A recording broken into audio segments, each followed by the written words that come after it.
Quite numb. I can't wait, to be honest with you, for the day to be over so we can get to work and get out on the road and recruit and start preparing for the fall. It'll be a surreal experience, our first practice, and certainly can't wait for that day. You've clearly been one of the hottest coaching commodities in the country, but to be able to stay patient and to stay here as an assistant when there were some other offers coming your way. South Carolina is a great place to work. It's a great place to coach. I work for a great man in Coach Tanner and President Pastides. It doesn't get any better than South Carolina. I'm honored that they have the confidence in me to lead this program, and we're ready to get the ball rolling. Ray said that you had a lengthy interview. Come on, just how long was that interview between you two? And take us through the whole process, the interview, and the moment you said, "Okay, I'll be the next head coach." You know what? I had a 4-year interview, and that's the truth. He watched every single thing that I did, and yeah, he did ask me if I was ready to take over. And I asked him, "Are we going to do a formal interview?" And he said, "You've had a 4-year interview." And I said, "Thanks, Coach. I guess I did good enough." Okay, now you also talked about having raised that security blanket, but when you look and you talk about this being the perfect situation for you, you must be pinching yourself at just how perfect, because like you said, you've been here 4 years, you know the players, you know the lay of the land. I mean, it's ideal. It's an incredible feeling. It's an incredible responsibility, but it's not a responsibility that I can handle all by myself. And he's still going to be my security blanket. Coach Myers is going to be a great resource for me. Coach Espo is a terrific coach, and I'm lucky to have great people around me. I can't do it by myself, that's for sure. And I got a Hall of Famer down the hall.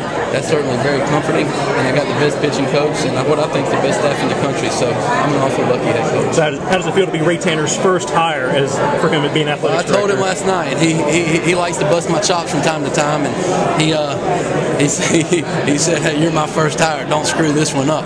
And I said, "I'm going to try my best to not let you down, Coach." And he knows. And we had a quiet moment this morning. It was very moving from an emotional standpoint, sitting in his office and talking to him about the responsibilities in front of me, and what a great human being he is, and what a great guy, great person. He's a lot better person than he is baseball coach, and we know what type of coach he is. What do you do to put your stamp on this program, to make it Chad Holbrook's program? Well, you know, I'm going to work extremely hard, and I'm going to bring in my players, and I'm going to recruit like crazy. And it won't take long. You know, come game time and when it's time to make decisions, I'm going to have to make them. I can't call Ray in the middle of the game.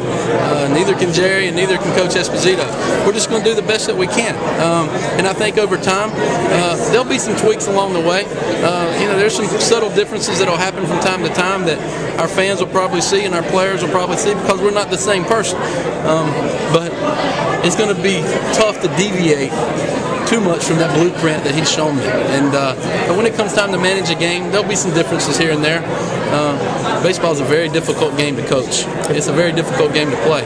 And so I don't think I'll manage the game exactly the way Ray did, but it'll be pretty darn close. Have you already started talking about, or looking ahead to maybe your first game, first win, first uniform you put on as head coach, that kind of stuff? I'm thinking about our first practice, and can't get too far in front.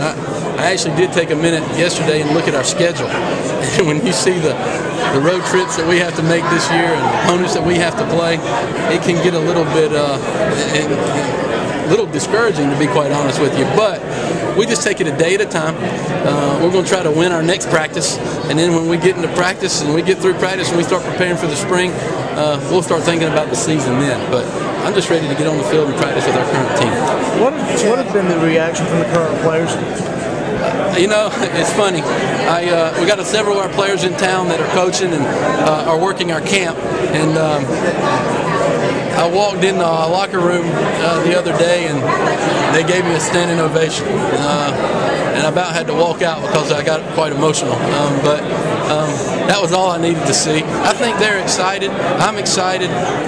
We got great kids. We got some great players. And I think they're excited about the season in front of us. Chad, how long do you think it'll take before people start looking at this